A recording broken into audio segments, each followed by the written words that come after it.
بسم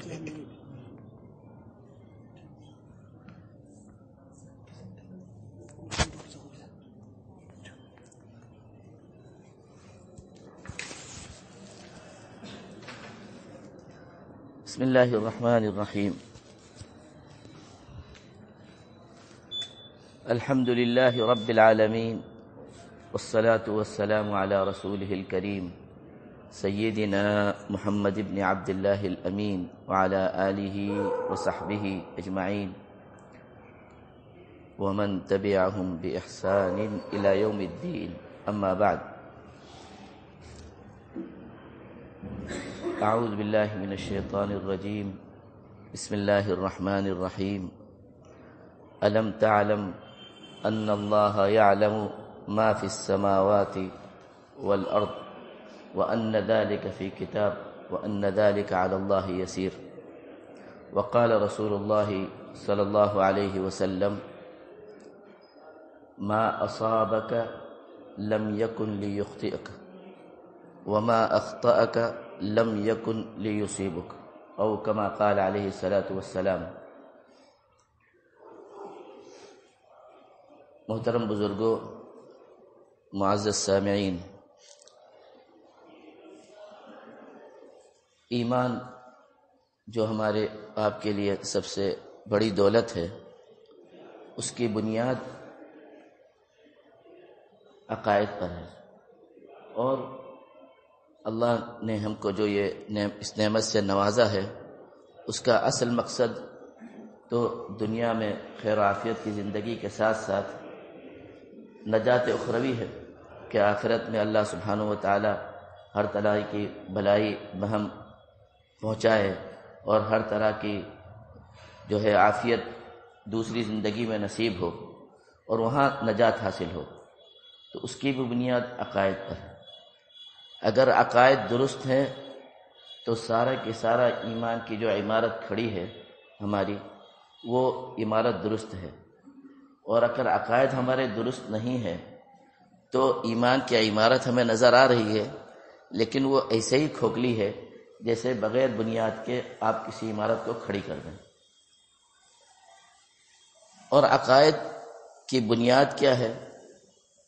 نبی کریم صلی اللہ علیہ وسلم نے فرمایا بہت ہی مختصر انداز میں کہ دیکھو اس حدیث کو جس کی میں نے تلاوت کی اور جو اب اس کا ترجمہ میں آپ کے سامنے پیش کر رہا ہوں، اس کے راوی کئی صحابی ہیں۔ حضرت عبداللہ بن مسعود رضی اللہ عنہ نے اس کو نقل کیا ہے، حضرت عبداللہ بن عباس رضی اللہ عنہ نے نقل کیا ہے، حضرت ابی بن کعب رضی اللہ تعالیٰ نے اس کو نقل کیا ہے کہ آپ صلی اللہ علیہ وسلم فرمائے کہ دیکھو ما اصابک، جو تم کو پہنچا ہے، جو تکلیف تم کو پہنچی ہے یا جو خیر تم کو پہنچا ہے، لم یکن لیخطئک، یہ کبھی تم سے دور نہیں ہو سکتی تھی، یعنی اللہ نے جو چیز تمہارے لیے لکھ دی ہے وہ تم کو پہنچ کے ہی رہے گی۔ وما اخطأک، اور جو تمہارے لیے نہیں لکھی ہے اس کو تم کبھی پا نہیں سکتے۔ صحابی فرماتے ہیں کہ اگر حقیقی ایمان کا مزہ چکھنا ہے تو اس حدیث پر ایمان لانا ہے، اور صحابی کا کلام ہے، اور یقیناً نبی کریم صلی اللہ علیہ وسلم سے انہوں نے سنا ہوگا کہ اگر اس پر ایمان نہیں ہے تو احد پہاڑ کے برابر بھی تم صدقہ کرو تو وہ اللہ کے یہاں قبول نہیں، اور اگر اس پر ایمان نہیں ہے تو تمہارا ٹھکانہ جہنم ہے، تمہارا ٹھکانہ جہنم ہے۔ سوچ لیجئے یہ کتنی بنیادی چیز ہے کہ جو تم کو پہنچنا ہے وہ پہنچ ہی کر رہے گا، تم کبھی اس کو اپنے سے دور نہیں کر سکتے، اور جو تم کو نہیں پہنچنا ہے اور جو تم کو نہیں حاصل ہونا ہے وہ کتنی بھی کوشش کرو وہ تم کو حاصل نہیں ہو سکتی۔ اب جب سب کچھ اللہ ہی کی طرف سے ہے اور اللہ ہی کے حکم سے ہمیں ہر چیز ملتی ہے، چاہے وہ خیر ہو چاہے وہ شر ہو، جو ہمیں شر نظر آتا ہے لیکن وہ ہمارے لیے شر نہیں ہے، اور چاہے وہ ہمارے لیے بظاہر جو ہے فائدے کی چیز ہو یا ہمارے لیے نقصان کی چیز ہو، جو بھی ہم کو مل رہا ہے، جو بھی ہم کو پہنچ رہا ہے، وہ سب کچھ اللہ سبحانہ و تعالیٰ کی طرف سے مل رہا ہے۔ اسی کو کہتے ہیں ہم تقدیر، اور اسی کو کہتے ہیں اللہ کی ربوبیت، یعنی اللہ کی ربوبیت پر ایمان یہ ہمارے ایمان کی بنیاد ہے۔ اللہ کی ربوبیت پر یقین، ایمان تو ہم لاتے ہیں لیکن اس پر یقین، پختہ یقین، یہ ہماری عمارت کی جو ہے ایمان کے عمارت کی بنیاد ہے حقیقی۔ اور اللہ کی ربوبیت یہی ہے کہ ہم یہ سمجھے کہ ہمیں ہمارے نفع اور نقصان کا مالک صرف اللہ ہے۔ اللہ کے حکم کے بغیر نہ ہمیں نفع پہنچ سکتا ہے اور اللہ کے حکم کے بغیر نہ ہمیں نقصان پہنچ سکتا ہے۔ اور یہ تقدیر جو اللہ سبحانہ و تعالیٰ نے ہم کو لکھ دی ہے، یہ کب لکھی ہے؟ اللہ حدیث پاک میں آتا ہے کہ اللہ سبحانہ و تعالیٰ نے مخلوقات کے پیدا کرنے کے 50,000 سال، کتنے سال؟ 50,000 سال، اور اللہ کے یہاں ایک سال جو ہوتا ہے وہ ہمارے 1000 سال، جو ہے حدیث قرآن کریم میں ہے کہ جو ہے ان یوما عند ربک کالف سنۃ مما تعدون، کہ اللہ سبحانہ و تعالیٰ کے یہاں کا ایک دن تمہارے 1000 سال کے برابر ہے۔ تو مخلوقات کے پیدا کرنے کے 50,000 سال پہلے اللہ سبحانہ و تعالیٰ نے ساری تقدیریں لکھ دی ہے کہ کس کو کیا ملنا ہے اور کس کو کیا نہیں ملنا ہے۔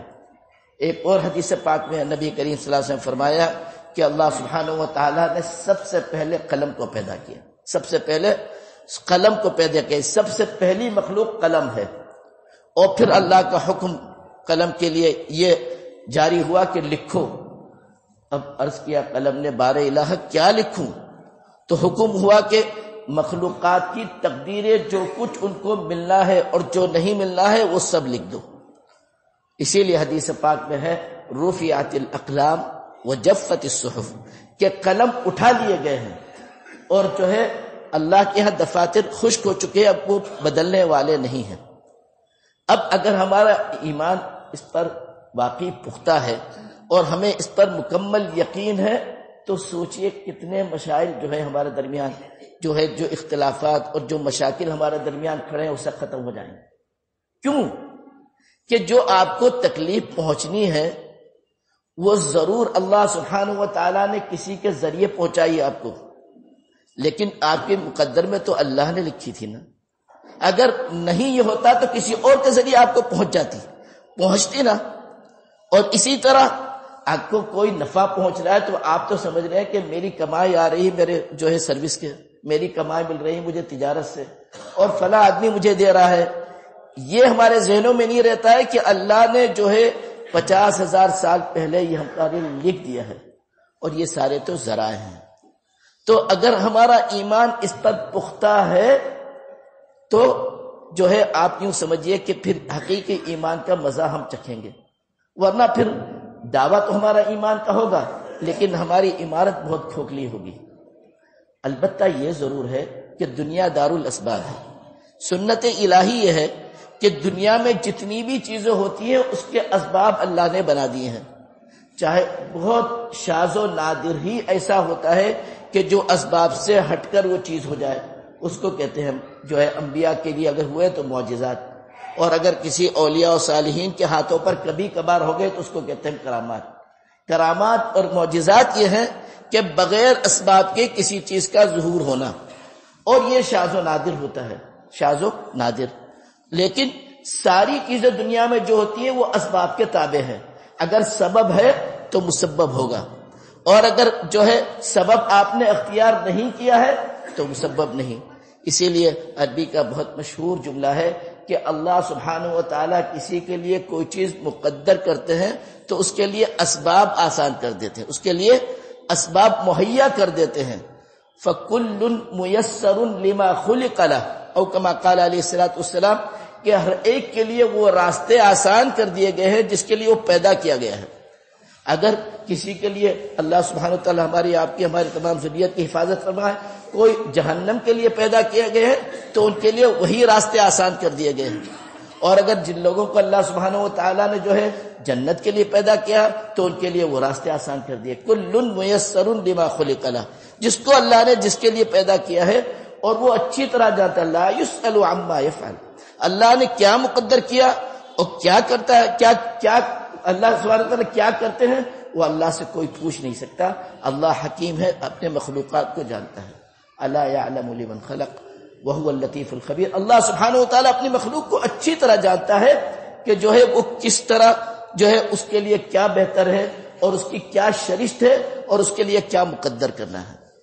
تو دنیا جو ہے دار الاسباب ہے، اسباب کے تابع ہے سو کچھ بھی. تو اگر ہمیں کوئی خیر پہنچنا ہے تو اس کے بھی اسباب بنا دیتے ہیں اللہ سبحانہ وتعالی، اور ہمیں کوئی شر پہنچنا ہے تو اس کے بھی اسباب بنا دیتے ہیں.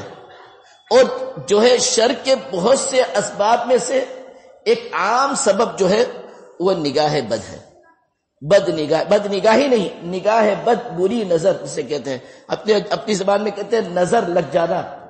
یہ بھی ایک شر ہے جو انسان کے مقدروں میں لکھی ہوئی ہے. آپ صلی اللہ علیہ وسلم کی حدیث ہے اور بہت سے علماء نے اس حدیث کی تحسین کی ہے کہ میری امت کے اکثر موتیں جو ہے وہ نگاہ لگنے سے ہوگی، جو ہے نگاہ لگنے سے میری امت کی اکثر موتیں ہوں گی. اور ایک حدیث کے الفاظ یہ ہے کہ جتنے قبرستان میں مردے ہیں ان میں سے آدھے جو ہے نگاہ لگنے سے پہنچے ہیں. تو نگاہ لگنا یہ جو ہے یہ بھی ایک سبب ہے شر پہنچنے کا، لیکن وہ سبب ہے، اس کو جو ہے اس سبب کی وجہ سے آپ کو جو تکلیف پہنچی ہے وہ اللہ نے آپ کے مقدر میں لکھی ہے. تو آپ اگر سبب سے لڑیں گے تو یہ جو ہے تقدیر کی مخالفت ہوگی، اور یہ اللہ کے جو ہے آپ گنہگار ہوں گے اللہ کے. آپ کو اسباب سے نہیں لڑنا ہے، آپ کو جو ہے تقدیر پر نگاہ رکھنی ہے، آپ کو تقدیر پر نگاہ رکھنی ہے. عربوں میں ایک بہت شخص مشہور تھا جس کی نگاہ جو ہے نظر بہت بری تھی اس کی، حتیٰ کہ اس کا یہ عالم تھا کہ وہ پوچھا کرتا تھا لوگوں سے جب قافلہ چلتا تھا کہ تم کو کس اونٹ کا گوشت کھانا ہے، تو وہ کہتے تھے کہ دیکھو تیسرے نمبر پر جو اونٹ ہے اس کا گوشت کھانا تھا. تو اس کو تھوڑی دیر تک ٹکتا تھا، وہیں گر جاتا تھا. اور اس کا عالم یہ تھا کہ اپنے خیمے سے باہر نکلتا تھا، جب اس کو دیکھتا تھا کہ کچھ قافلے گزر رہے ہیں تو اپنے خیمے سے باہر نکلتا تھا اور اپنے گھر والوں سے کہتا تھا کہ برتن اور پیسے لے کر آؤ، چلو گوشت خریدتے ہیں. اور جا کے کسی اونٹ کو دیکھا، وہ وہیں گرا، وہیں ذبح ہوئے اور وہیں اس نے گوشت خرید لیا. یہ اس کا عالم تھا. تو اس کو جو ہے لوگوں نے منتخب کیا تھا کہ چلو نبی کریم صلی اللہ علیہ وسلم پر جو ہے چل کے نگاہ لگا. پہلے تو خود کوشش کی، آپ صلی اللہ علیہ وسلم سے جا کر کہتے تھے کہ آپ کی آواز بہت اچھی ہے، آپ کی گفتگو بہت اچھی ہے، آپ تو بہت فصیح و بلیغ بولتے ہیں، اس نیت سے تاکہ آپ کو نظر لگ جائے اور آپ اس سے متاثر ہو جائے. اس کا مطلب یہ تصور عربوں میں بھی جاہلیت میں تھا، عربوں میں بھی جاہلیت میں تھا. اور بہت سی وہ چیزیں جو جاہلیت میں رائج تھی نبی کریم صلی اللہ علیہ وسلم نے اس کی تصدیق کی ہے. اس میں سے یہ بھی ہے، آپ نے فرمایا العین حق، نگاہ لگ جانا یہ بھی حق ہے.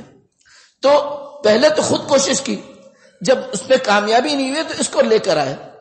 جب اس کو لے کر آئے، لیکن اللہ نے تو ہے واللہ یعصمک من الناس، اللہ کا وعدہ تھا کہ لوگوں کی سارے شر سے ہم نے آپ کی حفاظت کر رکھی ہے. تو بہت کوشش کرنے کے بعد بھی اس کا وار نبی کریم صلی اللہ علیہ وسلم پر نہیں چلا، اور اسی کی اطلاع دینے کے لیے جو ہے یہ سورہ قلم کی آخری دو آیتیں اتری ہیں، وَإِن يَكَادُ الَّذِينَ كَفَرُوا لَيُزْلِقُونَكَ بِأَبْصَارِهِمْ. یہ کافر کوشش کرتے رہتے ہیں کہ آپ کو تکلیف پہنچائے اپنی نگاہ لگا کر، اور ہر طرح کے حربے استعمال کر چکے ہیں اس سلسلے میں. تو اسی لیے کہتے ہیں کہ اگر کسی کو پتا چلے کہ اگر مجھے نظر لگی ہے تو یہ دو آخری آیتیں پڑھ کر دم کرے، اس سے جو ہے شفا ہوتی ہے، اس سے یہ شر دور ہوتا ہے. کہنے کا بہر مقصد یہ ہے کہ نگاہ لگنا یہ بھی ایک سبب ہے. اب اگر ایک صحابی تھے حضرت سہل رضی اللہ عنہ، سہل بن ربیع رضی اللہ عنہ، بہت اللہ نے ان کو پرسنالٹی دے رکھی تھی، بہت خوبصورت تھے. نبی کریم صلی اللہ علیہ وسلم کے ساتھ مکہ مکرمہ کے سفر پہ نکلے، اور راستے میں جو ہے ایک صحابی تھے، ان کی نگاہ ان پر پڑی اور ان کی خوبصورتی سے متاثر ہوئے، دیکھا اور خوبصورتی سے متاثر ہوئے. اتنا متاثر ہوئے جو ہے کہ وہ حضرت سہل رضی اللہ عنہ وہیں گرے اور بے ہوش ہو گئے. لوگوں نے آ کے نبی کریم صلی اللہ علیہ وسلم سے عرض کیا کہ یا رسول اللہ، حضرت سہل تو بالکل موت کی بستر میں پہنچ گئے. کہنے کیوں؟ کہنے لگے ایسا ہوا ہے. تو آپ صلی اللہ علیہ وسلم نے فرمایا کیا؟ کہنے لگے تم کیوں اپنے بھائی کو قتل کرتے ہو؟ کیوں اپنے بھائی کو؟ گویا یہ بھی ایک قتل ہے. اگر آپ کی نگاہ سے کسی کو تکلیف پہنچ رہی ہے تو گنہگار آپ ہیں، گنہگار آپ ہیں. اگر خاص طور پر آپ کا ارادہ، اس میں تو ارادہ بھی نہیں تھا، لیکن آپ نے فرمایا تم کیوں کسی کو قتل کرتے ہو؟ اگر کسی کی کوئی چیز پسند آتی ہے تو یہ کہو اللہم بارک، اللہم بارک. تو یہ یاد رکھیے، اس کی عادت ڈالیے. اگر کسی کی کوئی چیز پسند آتی ہے تو کہیے اللہم بارک. اور اگر آپ نے نہیں کہا اور آپ کی گناہ سے، آپ کی نگاہ سے کسی کو تکلیف پہنچی تو کل آپ کا مواخذہ ہوگا، کل آپ کا مواخذہ ہوگا. تو یہ اللہم بارک کی عادت ڈالیے تاکہ کوئی بھی چیز کسی کے پسند آئے تو اس کو تکلیف نہ پہنچے آپ کی نگاہ سے. ایک بہت مشہور اموی خلیفہ سلیمان ابن عبد الملک گزرے، بہت مشہور، جو اموی خلافت کے دور میں تقریباً چوتھے یا پانچویں دور کے تھے. حضرت معاویہ رضی اللہ عنہ کے بعد ان کے بیٹے، اس کے بعد مروان، اور مروان کے بعد جو ہے عبد الملک کے دوسرے، مطلب پانچویں خلیفہ تھے سلیمان ابن عبد الملک. نوجوانی میں اللہ سبحانہ و تعالیٰ نے ان کو خلافت دی، اور انتہائی خوبصورت جمعے کے دن تیار ہوئے، جمعے کے دن تیار ہوئے اور جہاد کے سفر پہ تھے، جہاد کے سفر پہ تھے اور جمعے کے دن تیار ہوئے، کپڑا وپڑا پہنا، امامہ باندھا، جو ہے شیشے کے سامنے کھڑے ہو کر کہا کہ کتنا خوبصورت نوجوان ہے. راوی لکھتے ہیں کہ دوسرا جمعہ نصیب نہیں ہوا، اسی دن بیمار ہوئے اور چند دن کے بعد انتقال ہو گیا. تو اس کا مطلب اپنی بھی نگاہ لگتی ہے، اس کی بھی احتیاط کیجیے. اللہم بارک کی عادت ڈالیے، اللہم بارک کی عادت ڈالیے. تو نگاہ لگنا یہ بھی ایک سبب ہے، اور بھی اسباب ہو سکتے ہیں. خیر، کہنے کا مقصد یہ ہے کہ آدمی جو ہے سبب بنتا ہے کبھی شر کا بھی اور کبھی خیر کا بھی. اگر آدمی کو خیر کسی کے ذریعے ملتا ہے تو یہ جو ہے خیر کا ذریعہ ہے، لیکن اصل جو ہے تقدیر تو اللہ نے لکھی ہے. اگر اللہ سبحانہ و تعالیٰ نے نہیں لکھی ہوتی یہ نعمت آپ کے لیے تو کبھی پہنچ نہیں سکتی تھی، چاہے یہ آدمی ایسے جو ہزاروں آدمی ہوتے. اور اگر آپ کو کوئی تکلیف پہنچی ہے تو اس طرح کے ہزاروں لوگ کوشش کرتے، آپ کو تکلیف نہیں پہنچ سکتی تھی. تو یہ اس چیز پر ایمان رکھنا ہمارے لیے بہت ضروری ہے. اب اگر ہم ایمان اس پر نہیں رکھتے تو اس میں دو چیزیں ہوتی ہیں. ایک تو یہ کہ ہم کہتے ہیں کاش ہم یہ کر لیتے، اگر ہم جلدی چلے جاتے یا سنبھال کے ڈرائیونگ کرتے یا یہ کر لیتے یا ہم نہ جاتے وہاں پر تو یہ ہو جاتا. حدیث پاک میں آتا ہے کہ کبھی یہ نہیں کہنا چاہیے فَإِنَّ لَوْ تَفْتَحُ بَابَ الشَّيْطَانِ. اگر آپ کو تکلیف پہنچ گئی تو کبھی جملہ یہ مت کہیے گا کہ کاش میں یہ کر لیتا تو یہ نہیں ہوتا. یہ ایمان کے خلاف ہے. فَإِنَّ لَوْ تَفْتَحُ بَابَ الشَّيْطَانِ کہ لو شیطان کا دروازہ کھولتا ہے. کہنا کیا چاہیے ہم کو؟ قدر اللہ وما شاء فعل، کہ یہ اللہ نے مقدر کر رکھا ہے اور اللہ جو چاہتا ہے وہ کرتا ہے. یہ الفاظ نکلنے چاہیے. کیوں؟ اس لیے کہ اگر ہم یہ کہیں گے کہ کاش میں یہ کرتا تو یہ نہ ہوتا، یہ شیطانی راہ ہے اور یہ شیطانی عمل ہے. لیکن نبی کریم صلی اللہ علیہ وسلم نے ہم کو سکھایا ہے کہ ہم یہ کہیں قدر اللہ وما شاء فعل، کہ یہ اللہ کا مقدر کیا ہوا ہے اور اللہ جو چاہتا ہے وہ کرتا ہے. حدیث پاک میں آتا ہے کہ انسانوں کی جو ہے اس کا مفہوم یہ ہے کہ انسانوں کی دو قسمیں ہیں. بعض وہ ہے جو مفتاح للخیر مغلاق للشر، کہ جو خیر کا سبب بنتے ہیں اور شر کو روکتے ہیں، شر کے دروازوں کو بند کرتے ہیں.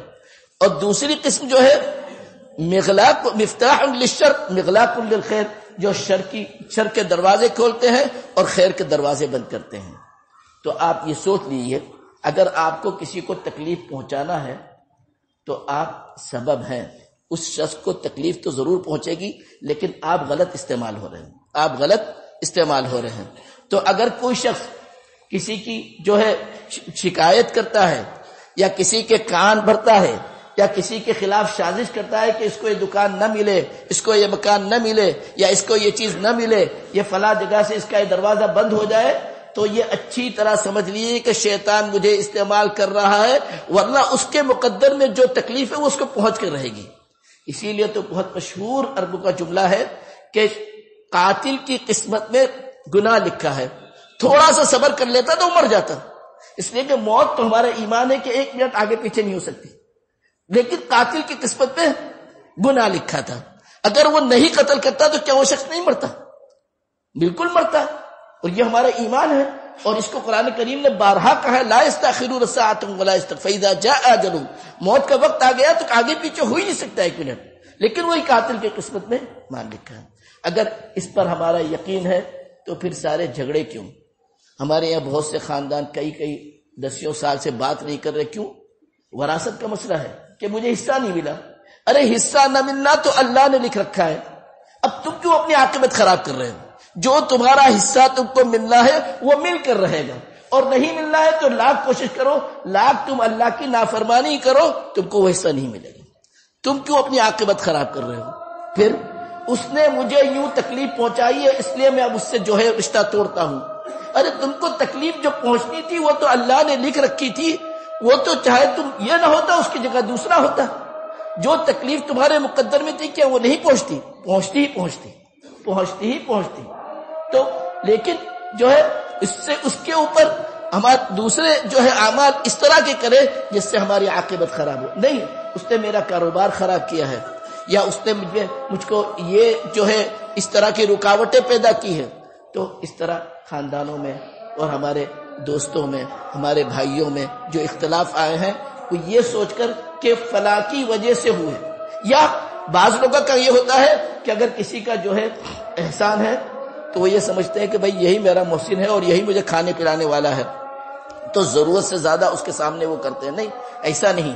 تمہارے لیے جو اللہ نے نعمت رکھی ہے، اللہ نے جو تمہارے لیے رزق لکھا ہے وہ تم کو آ کے رہتا، فلاں تو جو ہے سبب ہے۔ ہاں یہ ضرور ہے، حدیث پاک میں آتا ہے من لم یشکر الناس لا یشکر اللہ، مخلوق کا شکر ادا کرنا تو ضروری ہے لیکن شکر کے بھی حدود ہیں نا، اور اللہ کے شکر کے کوئی حدود نہیں، اللہ کے شکر کے کوئی حدود نہیں ہے۔ تو مقدرات تو لکھے ہوئے ہیں، تکلیف جو پہنچنی ہے وہ پہنچنی ہے، اور جو خیر نہیں مل رہا ہے وہ جو کبھی نہیں، ایسا لاکھ کوششوں کے باوجود بھی نہیں مل سکتا، اور جو تکلیفیں ہم کو ملنی ہے، جو نگاہ بد پہنچنی ہے، یا اللہ نہ کرے کسی جادوگر کے جادوگری سے یا عملیات کرنے والوں کے عمل کرنے سے جو تکلیف پہنچنی ہے وہ تو اللہ نے مقدر کر دی ہے، وہ پہنچنی ہے۔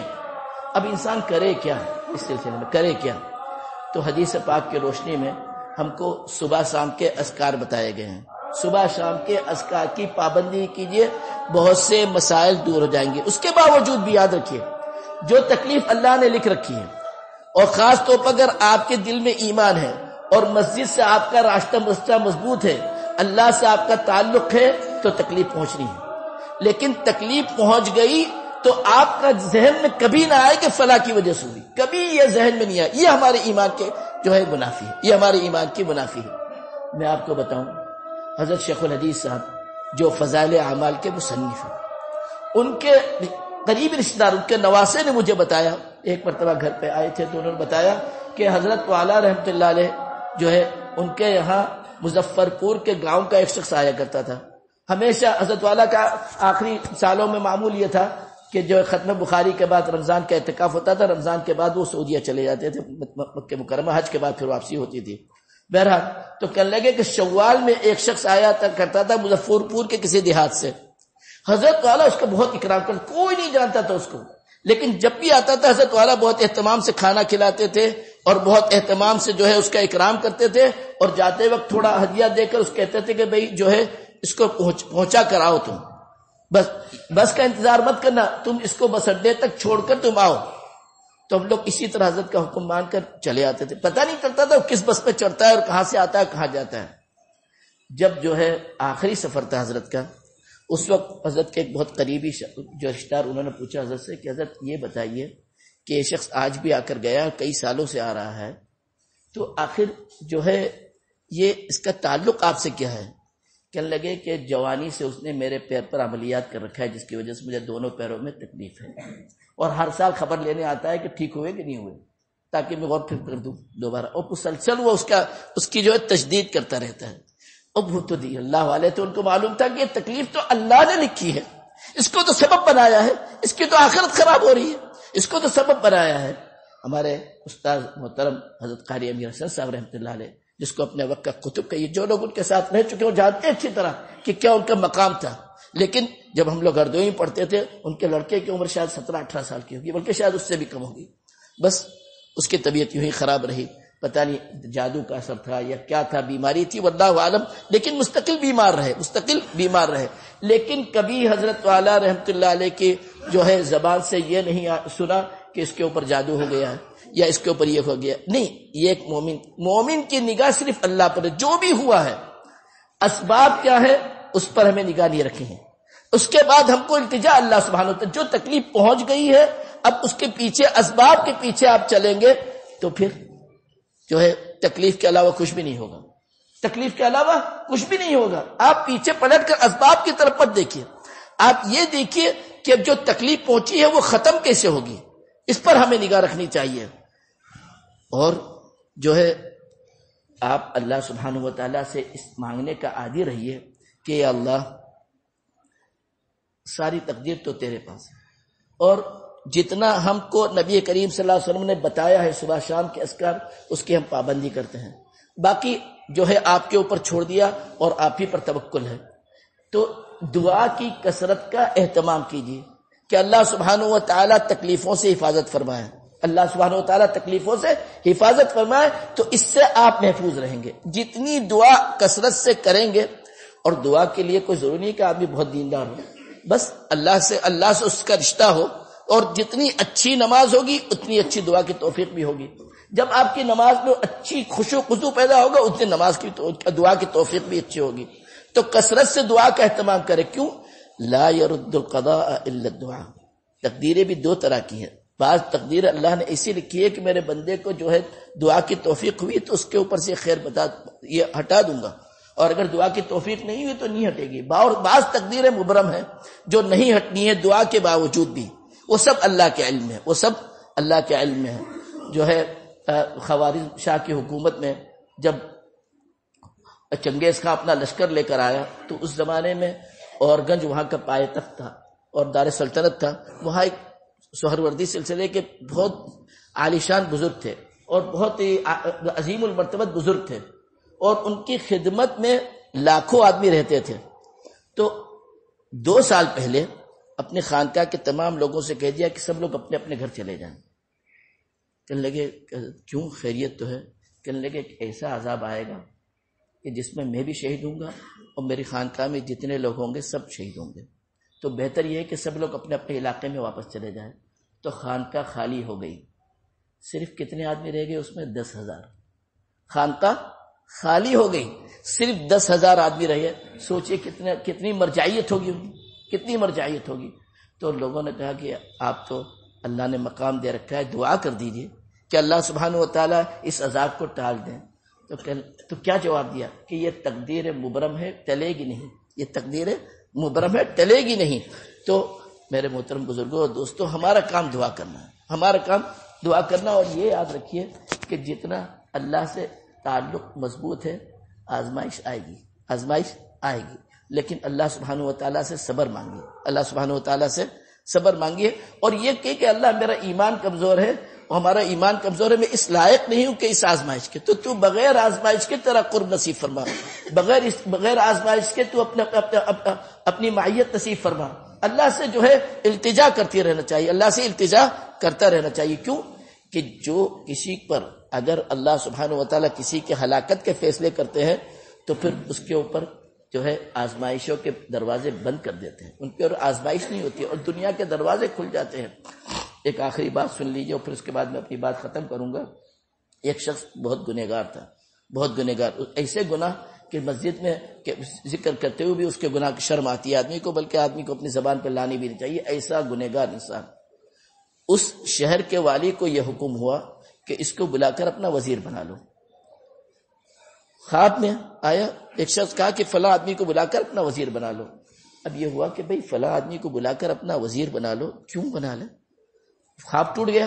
دوسرے دن پھر خواب آیا کہ بھئی میں نے کہا تھا فلاں آدمی کو بلا کر تم اپنا وزیر بنا لو اور تم نے نہیں کیا. پوچھا کیا بات ہے، کیوں، اور کیا اس کی تو جو ہے یہ ساری جو ہے حرکتیں اور بدکاریاں مشہور ہیں. خواب ٹوٹ گیا. تیسرے دن پھر خواب میں آیا تو جو ہے ہاتف نے یہ کہا اس سے کہ اس کی بدکاریوں کی وجہ سے جو ہے اس کے اوپر نجات کے راستے تنگ ہو گئے، تو تم اپنا وزیر بنا لو تاکہ دنیا میں مشغول ہو کر توبہ سے غافل ہو جائے. دنیا میں مشغول ہو کر توبہ سے غافل ہو جائے. تو دنیا مانگیے اللہ سے، لیکن یہ ضرور مانگیے کہ اللہ ایسی دنیا دے جو تیری ذات سے غافل نہ کرے، اور کبھی اپنے آپ کو دعا سے دور نہ کیجیے. ایک دعا ہی ہمارے پاس ایسا ہتھیار ہے کہ جو ہمارا اور اللہ سے ڈائریکٹ رشتہ ہے. تو یہ ہتھیار جتنا ہمارے پاس مضبوط ہوگا اتنی اچھی زندگی آپ کی گزرے گی. آزمائش آئیں گی لیکن دل خوش ہوگا، مطمئن اطمینان کی زندگی گزرے گی. اور اگر یہ ہتھیار آپ کے پاس نہیں ہے تو چاروں طرف کی نعمتیں ملنے کے بعد بھی آپ خوش نہیں رہیں گے.